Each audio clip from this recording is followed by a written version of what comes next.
Well, Professor Colin Flint, welcome to BRI Dialogues. It Thank is you very much.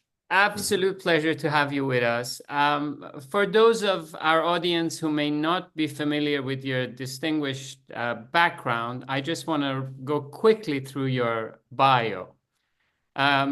Colin, you're a distinguished professor of political geography in the Department of Political Science at Utah State University. Previously, you were a professor at geography at University of Illinois, at Urbana-Champaign and Pennsylvania State University.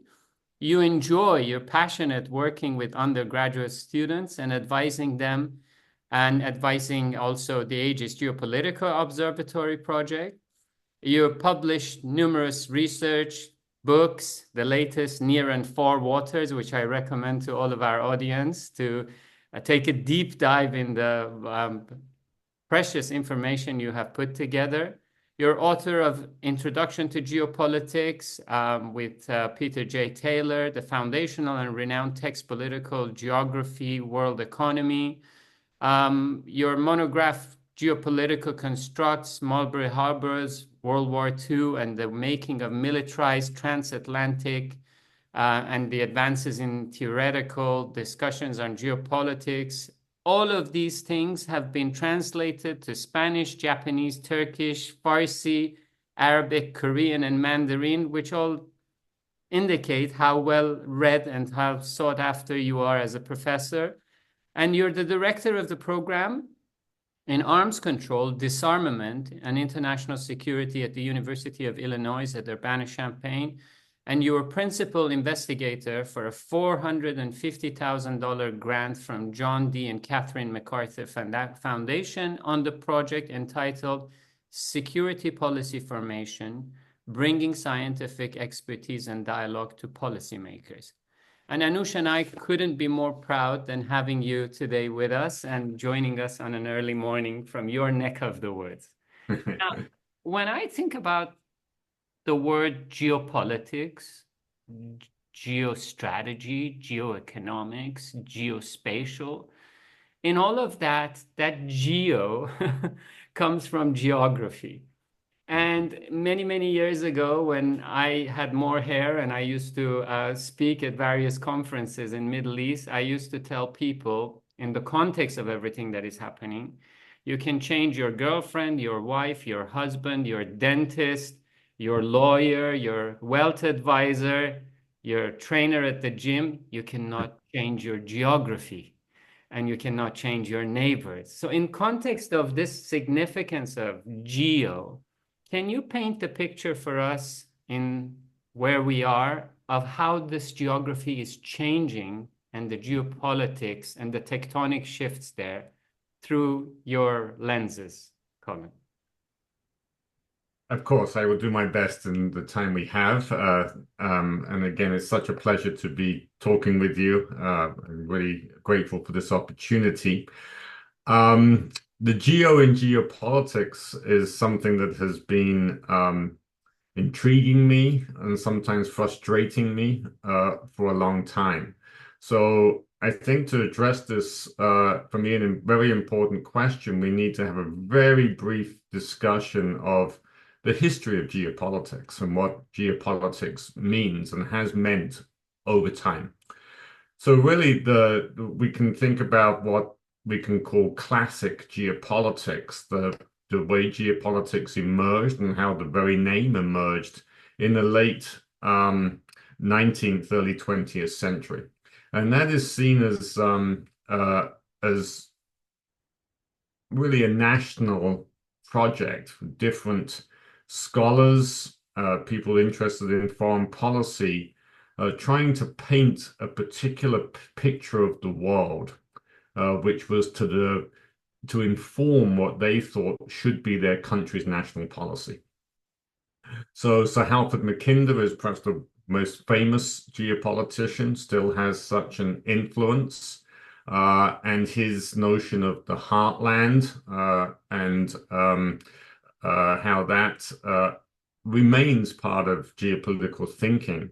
Essentially, that motivation for what he called a theory was essentially his concern about the decline of Britain and the threats that Britain were facing from Russia and later Germany. So what we have here, and he paints a particular history of the world to justify his theory, and that was a similar tactic was used by Alfred Thayer Mahan in the United States of America with his important work on Seapower.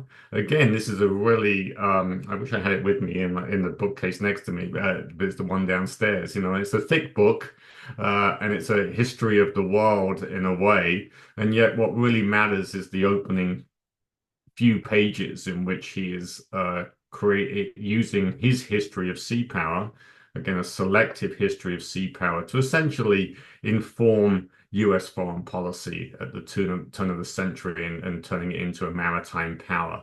German geopolitics was somewhat different, but it had the same kind of motivation, a theoretical perspective to justify German foreign policy, both on the European continent and its engagement with in the colonial race for colonies.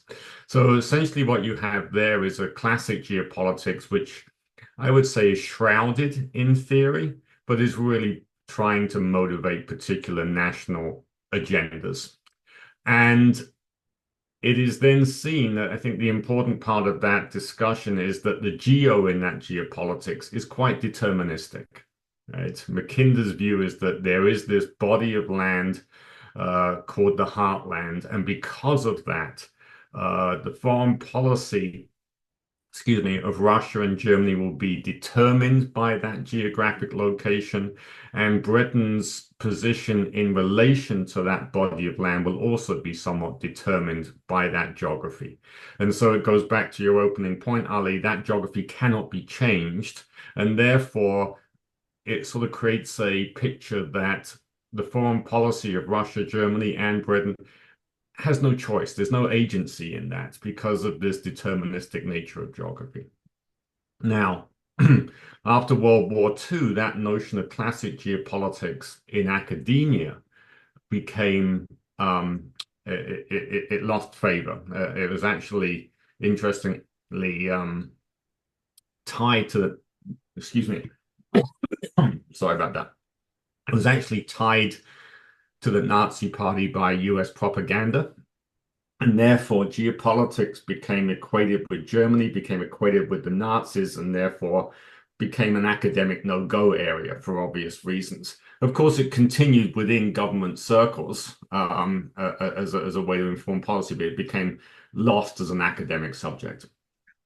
And then what happened through the 1980s to today, there's been different academic attempts to reclaim geopolitics. And so you have this whole notion of critical geopolitics, which is a broad field now, which is essentially to criticize such deterministic and power claims. Now, I would say I'm not really paint myself as a critical geopolitician. I'm much more of a structuralist than that in my work, but it is a way to try to talk about geopolitics and try to disseminate an understanding of geopolitics, which is really a global picture rather than a national picture. I don't have, I am born in England and have had my career in America. I sort of float above the Atlantic, if you like. I try not to say that I have a particular national agenda. So I try to interpret how the world is changing without pushing an agenda, a national agenda forward. And then within that, I would say I find the geo in three intersecting ways. Okay. And I see geo here, or geography, as a context for action. And it's a context which is not permanent, right, but is created by actions and then creates that context which shapes further action. So it's not deterministic in that way. So there's a geoeconomic context in this way. So say the countries of Central Asia would be a good example, are certainly acting within the context that has been created by the construction of the BRI, for example. And that's, not just a determined context. That too is one that's been created by China's actions, but it's a context within which other countries now have to operate. The same with the geostrategic context, the other second pillar of what I think geography is. And so, countries are, say, the countries of NATO, for example, are thinking about, or the European countries of NATO are thinking about how they're going to develop their military foreign policy in light of the Russia-Ukraine war and the question about what America's future commitment to NATO is, especially if Donald Trump becomes president again, right? They have to think about their own strategy within that broader geostrategic context. Now, so let's go back. It's like, well, geography doesn't change all the time when you get to the third type of geography, which is the geophysical context, right? And it's absurd to say that the Eurasian landmass changes on a daily basis or a yearly basis, or nor does the Indian Ocean, right? But perhaps the meaning of those places changes over time. I would say a few years ago, there was very little interest in that swath of geography that we could call Central Asia. Right. It was part of the Soviet Union, and it was just sort of seen as really uninteresting to other countries in terms of how it would react. And of course, that piece of land still stays the same. You could walk there and pick up the same soil that's been there for ages, but the meaning of that geographic setting has changed greatly, right? As an area that is being seen as the connecting point between China across into Southwest Asia and into Europe, right? Its meaning has changed. And I would say the same to a large degree with the Indian Ocean. Again, to say that the Indian Ocean has changed as a geographic feature is absurd, right? But the meaning of that and how it plays out in global politics has definitely changed, right? It's no longer assumed that that is India's own ocean, right? It is the one in control there. That has become a competitive area, and as we see changes in countries' attitudes to that area, such as the formation of the Quad, for example, right, around that geographic arena. So the arena, in terms of its physical presence, doesn't change, but how it is a context for different actions changes. Colin, you've already taken my brain in a million different directions, which is wonderful. To take kind of the geopolitics or geoeconomics combined step further. So let's say we've gone through a century of American doctrines, from the Monroe Doctrine to end of history doctrine. Let's say we kind of stop kind of there, but all of those were in an era of rising and stable American power. Now, I think most analysts agree that we are going through a transition. And I'm not one of those who sees a decline of America, far from it. I think America has an extraordinary residual power and is amazing in its ability to continuously reinvent itself. Nevertheless, its dominance of institutions, structures, economies, political economy, and so on, is definitely in transition. Given that, then these doctrines are now looking at China in a much more of an adversarial way. How do you see these doctrines evolve in an era of transition, where it's not China, but America which has to adjust to new geopolitical realities? Yeah, well, that's a fascinating question, Anish, and I often joke with my students that it's easier being it was easier being President Eisenhower, for example, than it was being President Clinton, because when President Eisenhower got up in the morning, his security briefing was pretty much the same as it had been the week before and the week before and the week before. For President Clinton, it's like it was a really changing global context and it was a new game each time, and that makes it very difficult. Yeah,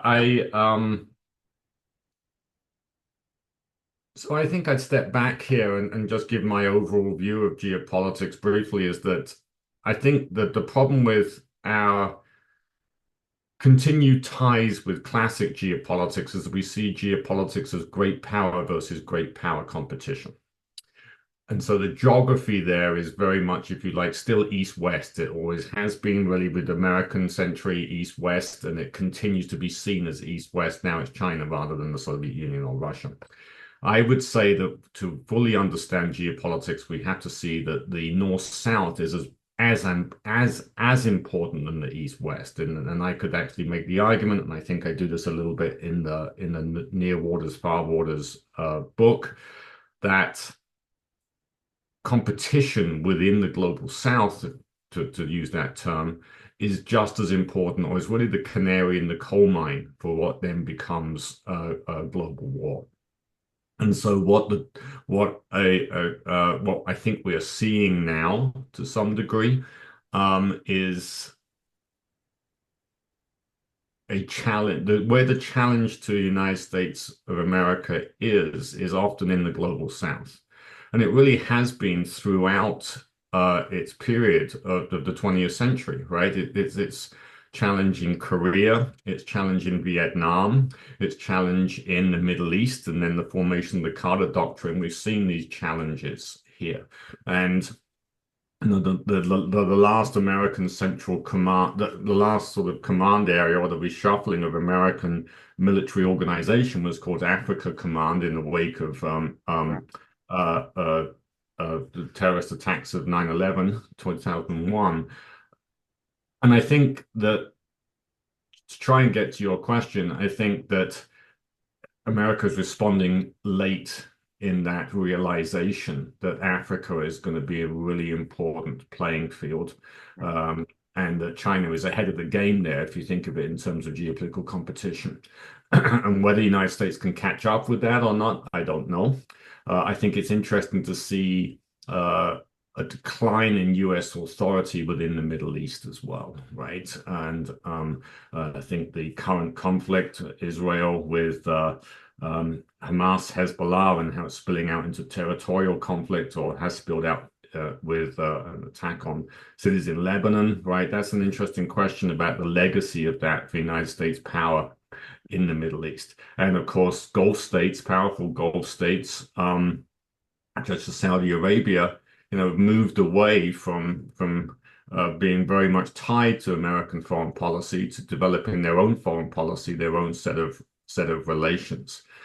So I think I would have expected that type of pattern to be happening, and therefore the United States foreign policy would have to adapt and convince the US public that where its presence needs to be would be in the continent of Africa. And I think that's a big challenge, right? Not just to change the foreign policy establishment that way, but to send that message to a US electorate. I think that's difficult.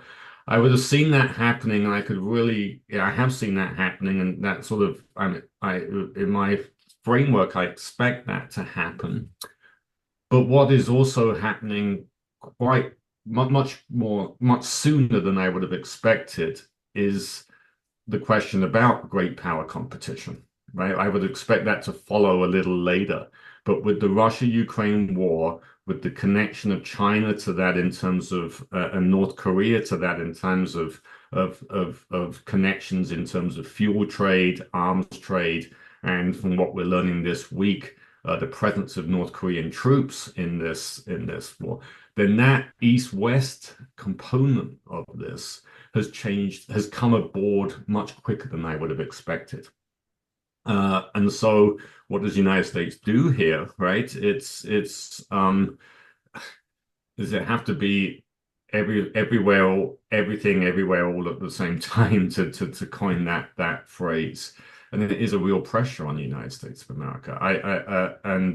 I think the next administration is going to have an impact on that greatly, right? And I think that if President Harris is in the White House for the next 4 years, is she able to convince an American public that these institutions, including NATO, that have been with us a long time, are valid and worthy of US investment and commitment, right? And on the other hand, if it's President Trump, is he really going to be able to change those inertia, those legacies of US foreign policy that have been there for a long time, and start to draw them back, especially in NATO? And that is a game changer, right? I mean, we've all grown up in that. We've all developed our sense of what US foreign, or what the global geopolitical picture is with that transatlantic relationship. And if that is to change, then we're in a very different world all of a sudden. So given what you've said, Colin, and you're best placed, given that you're in the United States and observing, on all so many levels. I certainly don't get the sense that the American public, the average voter, is being educated about the changing world. So how would an American administration still committed to internationalism would convince the average American that actually the world doesn't end on the borders of the United States, and that the United States is central to all that? That's my first one. And then I'll ask my second one in a minute. So please. But if I may, I just want to add a cherry on the cake of the question of Anush. And that is, when you look at the pollings of electorate's concerns, foreign policy is at the bottom, as Anush just said. Yet when you look at the ballooning deficit of United States government, 35 trillion and counting, and all of these, theaters around the world. Should they be educated? Would they not be extremely, not isolationist, but saying, let's fix America? So is there not an inherent message there, not necessarily the way President Trump is delivering it, Colin, but that let's fix the home first? 850 bridges that are falling apart, according to American Engineers Association, right? Why should we be in everybody's backyard? And my question is topping up what Anush is saying. Anush is saying they're not educated about what's happening outside of their borders. I'm saying even if they are, they will become more introspect rather than, looking outside. But there is, of course, a flip side to that, and that is how much military spending drives the US economy. So it's this kind of an interesting dilemma here, right? That if you were to cut back on that military spending, become more isolationist, that poses, I think, a big question for the nature of the US economy, which is in a way is driven by this Keynesian expenditure, which is military expenditure. So it is quite a tension there.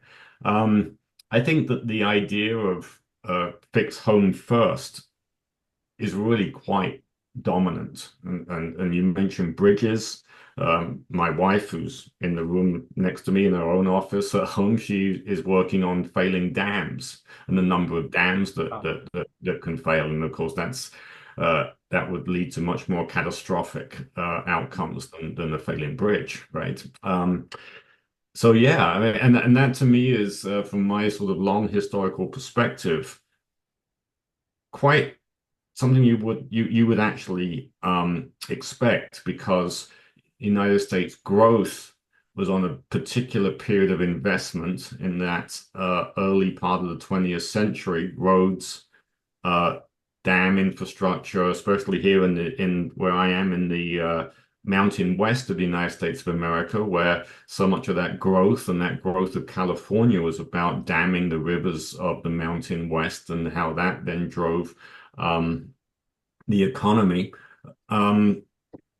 That's infrastructure which is just gonna get older, right? There's no way around that. It will get older, and it will have troubles, and there is that cycle of investment there, which is kind of interesting. And if you go across the Pacific and see the opposite side of that, you can see all this new infrastructure being built by China. So there's this interesting sort of geographic difference here between an old infrastructure and a new infrastructure. I joke with my students. I said there are two types of you in my classes. There are those of you who've been in a Chinese airport and those of you who haven't been in a Chinese airport. And if you've been in a Chinese airport, you may not think the United States is the world leader anymore because these airports are so fantastic on the whole, right, compared to often crumbling ones that we go through in the United States of America. So this infrastructure thing is part of the global picture. But to go back to Anusha's question, right, it's what people in America are facing on a daily basis, right? Are they being, do they have to go through large detours to go from home to work because a bridge is being fixed, right? And that's an immediate issue for them. They can't get to the grocery store, their kids' soccer practice, or to work because of these bridges, and it has that imperative. We need to take care of things at home. And I think that is a sort of been a theme of this election from both the Democrats and the Republicans. But there's this interesting counter to Colin, we lost that, of course, which is a belief in US military might, right? And a sense of pride of that. I'm still sort of taken aback by, big sporting events here in the United States of America, including like college football games, which will have a flyover from the US military. On basically an everyday game, not a national championship or anything, or the Super Bowl. It's just like here we are at a big game, and there's going to be a flyover from the US military. And I saw flyovers of the Royal Air Force on the Queen's birthday, right? That was the one day that we'd have a military flyover, not just some everyday weekend college football game. And so that notion of American military might is still there at the same time that there isn't really a sense of why it's there, right? And what that means. I'm toying with an academic project, which is the geopolitics of interests, right? We always use this word interest. Why are we interested in Taiwan and a potential conflict with China over Taiwan? Why are we have a long history of being in the Middle East, right? This word interests is used, which is meant to explain everything, but really doesn't explain anything. Well, what do you mean by interests? Whose interests, right? Who's benefiting from those interests, right? And that's the language that is used, but is it, to go back to Anusha's point, does it really resonate, right? Will it continue to resonate as really a banal, everyday geopolitical explanation, which perhaps is losing its in the background common sense kind of meaning? I don't know. I think a bigger question here, and sorry to get really gloomy about this, is really where in the world would the American public believe it is valuable to have a large loss of life in its military? Right? Is there a part of the world where it believes that is the case? And interestingly, it doesn't seem to be Europe. The hesitancy of supporting the Ukraine there doesn't seem to be Europe. I can't believe it would be Taiwan, right? I just find that, sorry to get sort of really morbid here, but the loss of a US aircraft carrier in the defense of Taiwan and the loss of life that would involve, the American public see that as worthwhile? I just don't know. Very But the other thought I have is, well, I bet many Americans didn't believe a loss of life in the Pacific Islands was going to be worthwhile in, say, 1932, while Japan was in Manchuria, right? So these, you can say it's not educated, but a sense of education, loosely speaking, and therefore commitment, I think, can be developed very, very quickly. I think we've seen that in history, right? Even go back to World War I, how many British Tommies who died in World War One cared about Belgium, and until there was a mobilization in which Germany went to Belgium, they probably didn't care less, right? They may not even known about it. But these types of knowledges or geopolitical pictures can get constructed very, very quickly. I think we've seen that. Mhm. So on that construction then, Colin. So let's say with Americans, kind of the public remains benign for the moment, Mhm. and so if there is this kind of adversarial view of the world, and the last Cold War with the two superpowers ended, effectively American victory, and the pair of them reached a modus operandi through which they moved the chessboard beyond their own borders, and Mhm. they played proxy war, Yeah. uh, Mhm. as you know better than anyone. I'm not seeing that kind of protocol emerging in the U.S. Mhm. China Yeah. interactions, and Mhm. and and I'm asking you this with the echo of one of your own comments, that was you're decrying the fact that Britain and Germany agreed to trade binoculars and tires to keep Yes. the war going. That actually Yes. the economies of China and United States are so much more integrated that Yes. that scenario may be actually even scarier now than it was in the 1914 period. So how do you see, not so much comparison with the Soviet Cold War era, but we are, as you've said, in your own writings, we are entering a very new paradigm Mhm. period. Where are these fires? How are these fires going to emerge, and how are these two new powers going to manage Mhm. crises, if at Yeah. all? Yeah. Well, that is a future-looking question that is really perhaps hard to answer.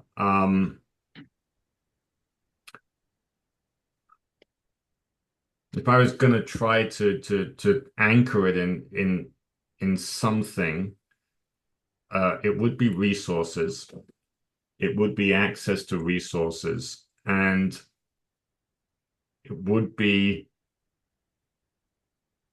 a question perhaps of the demand of those resources, let's say rare earth minerals, critical super minerals that are driving a lot of the new technology, supercomputing and sustainable energy, those types of things. So rare earth minerals are not rare. I mean, that's one thing I think we should be grateful about, right? And it's a very lucky misnomer about those things.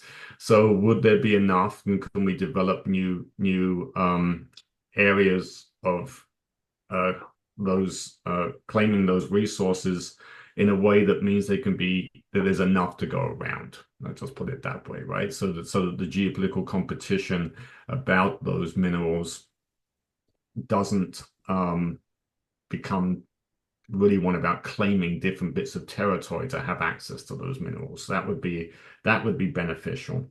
And so could there be some sort of notion which I think would also hit some of the UN development goals about the right of countries to the resources that are on their land, that becomes a more equitable global north, global south relationship. That to me is, if I can paint it or at least have hope, that would be sort of something that would reduce global north, global south frictions, and therefore perhaps make them less of an arena for competition between China and the United States. It would calm things down, perhaps, right? So that would be in a way a positive.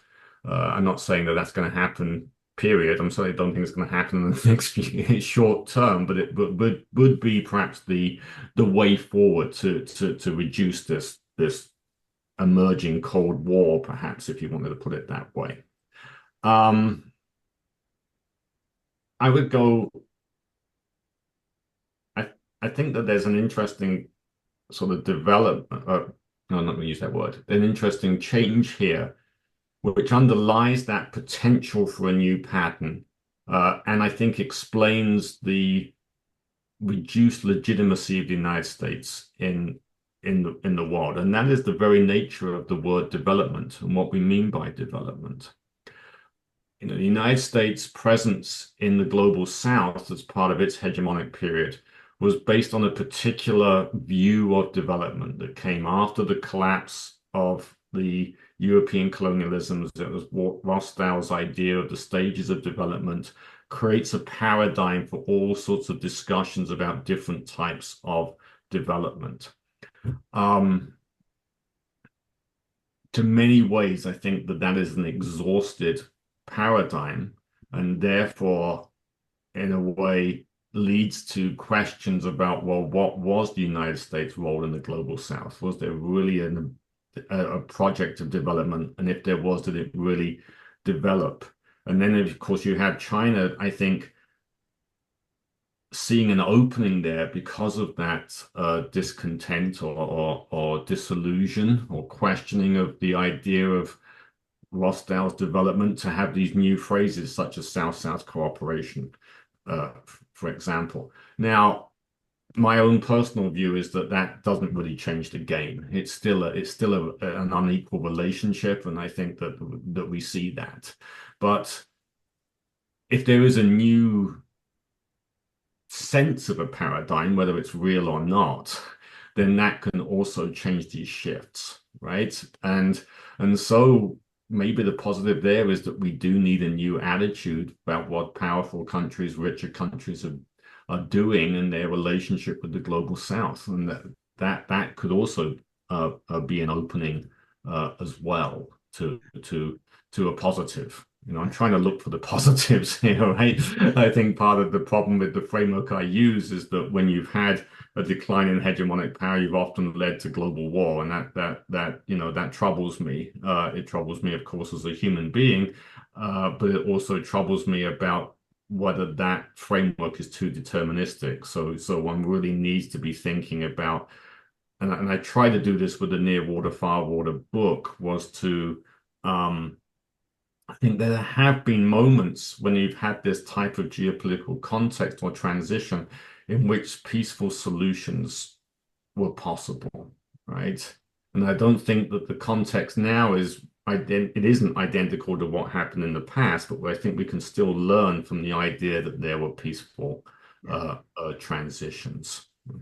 Colin, I want to ask you a couple of questions. One is that I recently wrote a little post on LinkedIn, and I said we always say it's time to reorientation. We never say reoccident. Right. So that's an interesting one. But talking about reorient, what China has done, good or bad, happy or sad, ugly or beautiful, it's something to show. Whether we like it or not, it's an airport, it's a stadium, it's a railway, it's a school, it's a water desalination. But you have written extensively, beautifully about near water and far water. I want to talk about deep water. And deep water is the ocean bed. It's the fiber optic cables. Yeah. And as we are speaking, it's the Kazan in Russia, and the BRICS are all coming and excited about these payment solutions, BRICS Pay, BRICS Bridge, like M-Bridge. It happens to be that for a foreseeable future, they are on infrastructure and legacy systems of United States till the Gulf money and the Chinese technology produces a fiber optic. Yeah. Should the global South decide in the deep waters have their own financial grid, but United States says, can't touch this, not on my network. Where do you think that will take the geopolitics in this separation? I fall into this trap myself, so I'm not blaming anyone for this. I should know better, and yet I do it all the time. And what I'm talking about here is an assumption that if the United States is declining, there will be a new hegemonic power, a new singular hegemonic power. I think we fall into that trap because historically speaking, we went from British hegemony through a period of global war and transition into American hegemony. But if you look at a broader historical perspective, there's no reason to say that if the United States is declining as hegemon, there will be a single new hegemonic country. And in fact, so what can result out of that? You can have, bipolar, multipolar, different type of options. And so I think what the BRICS are really aiming for, especially under China's urging here, I think China's urging is more economic based than Russia's, which is more sort of military based. But China, I think, is seeing a pathway here to a geography here about these connections, including, as you say, information technology and fiber optics, which is more like the formation of geographic blocks rather than a global picture. So it's the things that perhaps we don't notice which are really important, right? So along the BRI, the development by China of so-called smart cities, right? And sort of technology-driven, AI-driven cities that help urban life on a daily basis. That seems great, right? And who wouldn't like that, right? And underlying that is this sort of creation of a network of information technology, which is a new basis of standardization, right? Which is a new set of standards, which are Chinese-driven standards rather than, as you say, US standards. And I think that perhaps that's what we're seeing, right? And so goes back to Anusha's previous question, what does that mean for a global picture, right? Do we still have these fiber optic networks along the seabed, which are about global connectivity? It's hard to see that they will go totally, right? But does an idea of a regional set of these networks become more predominant? And I can certainly see that that is a goal for China. I think where you raised a question here, or where the question is raised about what that means is something that is often forgotten when we think about geopolitics, especially even on a framework such as mine, which is very much economically based, manufacturing, trade, finance. What we forget there is culture. And how a hegemonic power in the past has used the technology of the time to disseminate the sense of its culture, and how that has been a part of not so much global leadership but global fellowship, right? I grew up in the UK. I was a kid in the 70s, and wow, US TV programs were what you wanted to watch, not just because they gave you a sense of the modern world, right? The settings for the sitcoms or whatever. Bewitched is one of mine, right? The old version of Bewitched.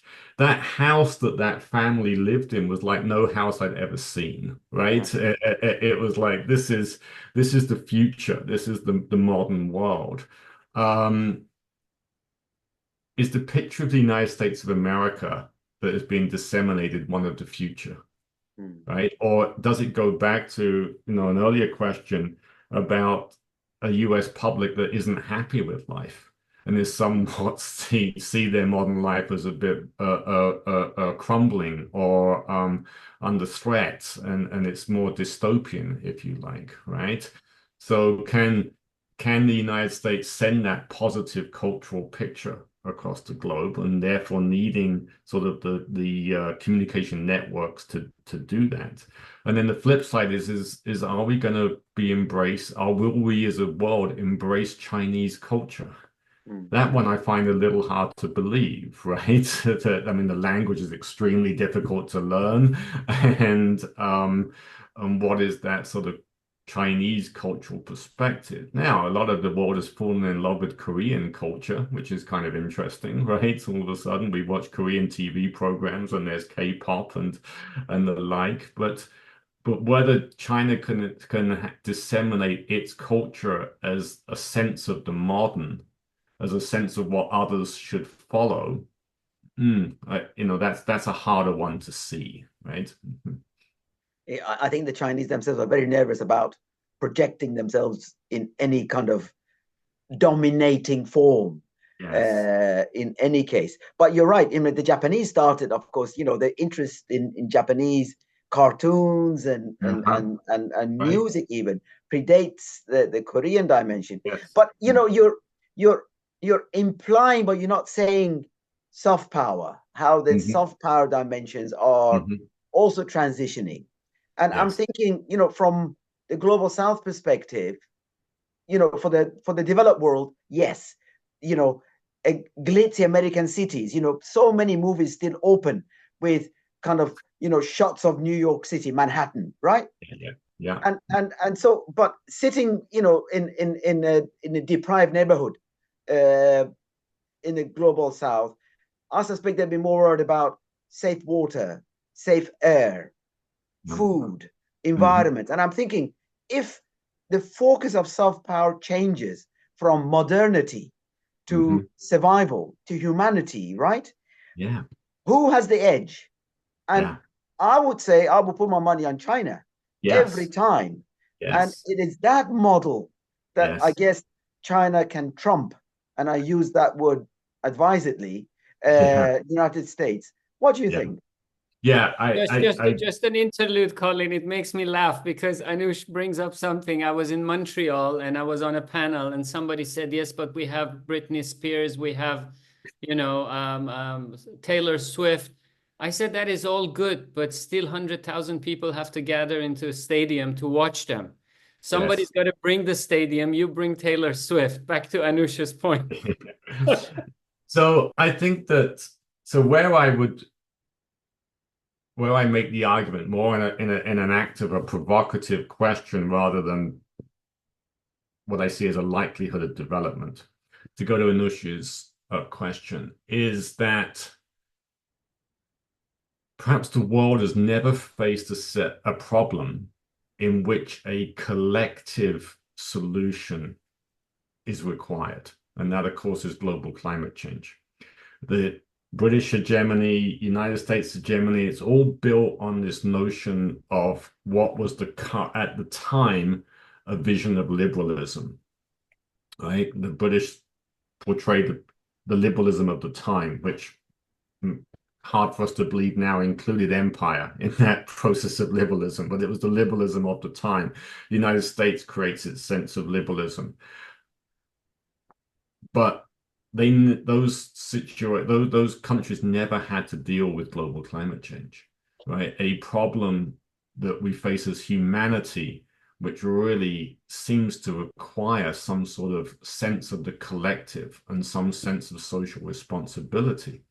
And Confucianism, and then the way Confucianism gets translated into through communism and current Chinese thinking, uh, is that appealing, right? And if that is like we can be in this together, and then whilst addressing the issues of global climate change with their very local specific impacts on people, at the same time as being a way that provides these basic needs for people and improves their situation.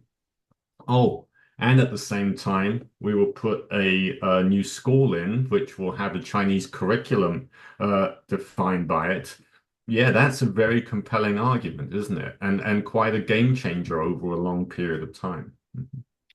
Funny you say that. I was watching an interview with Donald Trump just recently where he's talking about cryptocurrencies. Hmm. And one of his comments was that he's learning a lot of new things about life and the future from his grandchildren and children. And Mm. he talks about how proudly, Anush, that his two granddaughters from Ivanka, if I'm not making a mistake, are both fluent in Mandarin to the point that President Xi, when met them, said they are speaking as good as a 10-year-old in China. So that says a lot about learning and That is optics. interesting. But I want Yeah. to ask you a question, Colin, about the ports. and the waters and the choke points. Yeah. And the choke points of Strait of Hormuz in the light of everything happening, Strait of Malaga. But China is investing heavily, not only in Africa, but also in Latin America. It's building one of the biggest ports in Peru, in Chancay or Chancay, depending how you pronounce it, and trying to hedge any choke points in providing access and, reaching out to these new frontiers of 21st century. How do you see these choke points playing over the next few years with what's happening in Middle East as well and the impact on BRI? Because China depends on outbound exports and trade and inbounds of energy and resources. Where does all of that fit in your geospatial 40,000 feet view and vantage point from where you are sitting? I think it gives a very different perspective on the conflicts and tensions in the South China Sea, for example. The way it's portrayed in the United States of America is what China is doing there is disrupting trade networks. Or they have the ability to disrupt sea lines of communication. And in the US, that of course is just the common sense narrative about China's actions there. It's going to disrupt trade. That's what they hope that they hope to have the ability to disrupt those key sea lines of communication. To which I asked the question, why would a country that is dependent upon oil imports and an export economy want to disrupt sea lines of communication? And people can't give me the answer to that because, of course, it makes no sense whatsoever, right?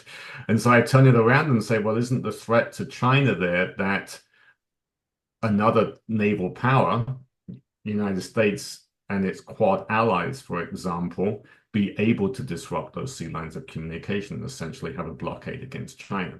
And so my near waters, far waters perspective, I think, would like to pose the question and ask people to give me a really good answer about that dominant narrative and why my narrative is wrong. Because what the near water, far water perspective says is that if you look at the United States of America as an example and its growth, what it first had to do was gain control of its near waters. And near waters are not a tight legal definition, such as an exclusive economic zone, right? They're fuzzier than that. And what the United States did over time, of course, was gain control of its Atlantic, its Caribbean, Gulf of Mexico, and its Pacific near waters. You can go to California and you can go to Fort Ross, which is an old Russian outpost on the California coast for the fur trade up in Alaska and how to supply that fur trade. We know in the Caribbean with the Spanish-American War, and then as I've written about the destroyers for bases deal in World War II, the United States got control of those near waters by pushing out Spain and also reducing the presence of British bases that have been there in the Caribbean. Once it got control of its near waters, or any country can get control of its near waters, it's then able, if it so wishes, to be able to expand out into other people's near waters, which would then become that country's far waters, right? And of course, that's what the United States did through the process of expansion to the Pacific coast, through its annexation of Hawaii, through gaining control of Alaska, through pushing out Spain and Britain from the Caribbean, and then through the process of World War II, it was able to expand across the Atlantic and the Pacific Ocean to become this sort of transoceanic power. Great. Now, part of that process, or part of that history, at the same time of that history, is, of course, China losing control of its near waters. So the Opium Wars would be, is a key part here. The growth of imperial concessions in, across the east coast of China, for example, and then of course Japan's invasion and its presence there. This is a loss of China's near waters, right? And I think what it's trying to do now is gain control of its near waters, right? At the same time as it's trying then and succeeding through these other port projects, as you mentioned, Ali, it's sort of simultaneously trying to control those near waters and push out to far waters through the Belt and Road Initiative. So those choke point tensions are essentially the Malacca Straits would be such a key one here, or anywhere around this whole sort of enclosed sea, East China Sea, South China Sea, is this simultaneous historical process of China saying, these are our near waters. They're not United States far waters with your bases in Guam, in Okinawa, right? They're not. They're ours, and we're going to reclaim those. And it's a similar process to the United States claiming those near waters in the Caribbean safe and pushing other powers out. And then once those near waters are fully controlled, it actually gives them even more incentive or more ability for China to secure presence in far waters. And I think that's what's going on. And that's why those choke points are key, because then, okay, Malacca Straits is one where you can clearly see that tension between United States far waters and China's near waters and that process that is happening now. But other ones that you mentioned, such as the Straits of Hormuz, are sort of, to go back to a phrase that Anush used earlier, a proxy near and far water contests, right? And if we want to see the danger or the flashing lights, I think we look at Djibouti and just a tiny place that is just sort of a jostling with different military bases, right, in Djibouti, and that sort of shows that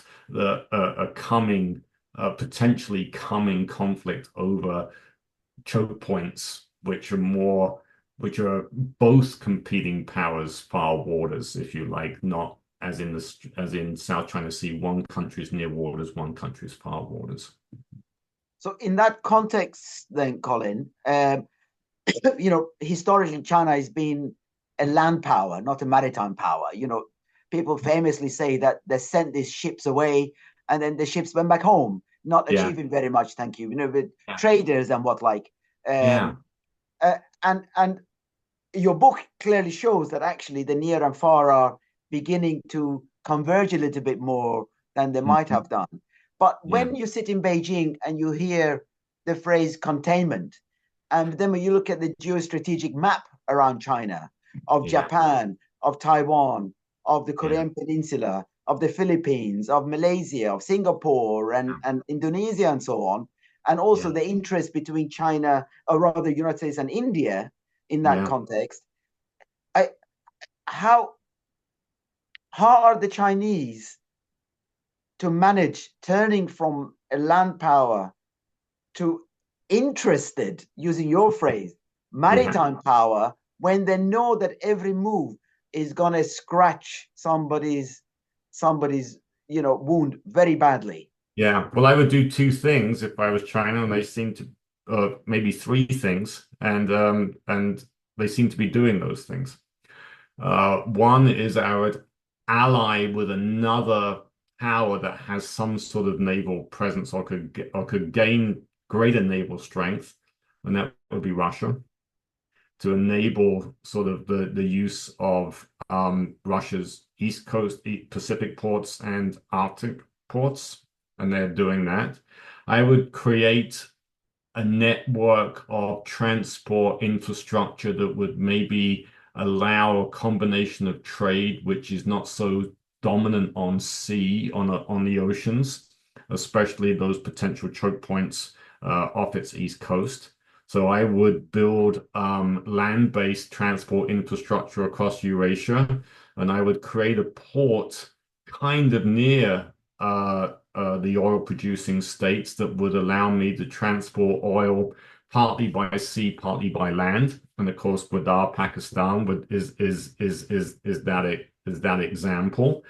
And then I would test the waters to excuse the pun, to see if I could create chinks in that armor of near water presence by the United States of America. And of course, that would be Taiwan, where they see the biggest advantage of that. So, again, it's not like these are determined, right? That these can change. And as challenging as I think that is for China, I think that they're seeing if that's possible and doing some of those things. Certainly doing those things through the BRI, right? With the land infrastructure and the sort of Gwadar, which is interesting, right? Because Gwadar's like, a few years ago, as you both well know, Godard was such a hot topic, right? And Godard was going to be a game changer, right? And this was almost done deal for China now because of Godard. And it's like, well, wait a minute, what is Godard, right? And is it actually feasible as a port? And what does the tensions in Baluchistan mean for the future of? It's become a much grayer kind of it's not a done deal, right? There's a lot of questions about the validity of Gwadar, the usefulness of Gwadar for China. But nonetheless, right, you can sort of see though part of that sort of strategy, which I think China is adopting because very much of those constraints of that it's facing because of US and allied presence in its near waters, and I do see that. So what I find is, I sort of said that earlier about hopefully the book shows some avenues for peace in sort of transitions. Yeah, that's the. I was trying to be optimistic and try to find pathways there. That ushering or that change from British presence in US near waters to them being pushed out, that was done peacefully. There was not a war there between the United States and Great Britain, right? In the early 19 or first half of the 20th century.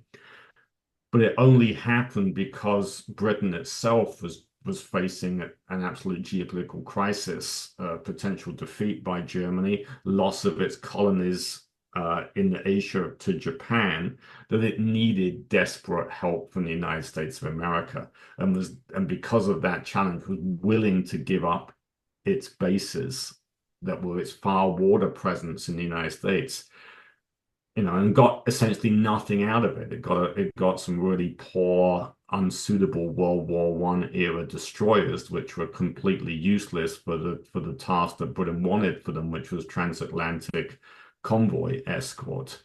So there was that peaceful move of Britain out of US far waters, but it was in a context of global war, which threatened the very existence of Great Britain. And I don't really see what that would be for the United States of America now, for it to cut a deal where it left its far waters, other people's near waters, peacefully. I don't know what that would be. It doesn't seem sort of something that's on the horizon. Colin, your passion for peace, your advocacy for peace, for dialogue resonates in your lectures, in your books, and it's illuminating, it's promising. So thank you for that. Thank you for being with us today. We normally bring our session in a closing with 2 questions. I just wanted to do a parting shot and comment that I think United States is pushing the envelope too far with opening a NATO representative office in Japan as well. So I think this, near far waters are is in a state of flux. But if you were to leave our audience with 2 pieces of advice for the cinephobes and cinephiles, each of them one piece of advice from Colin Flint, what would those 2 be?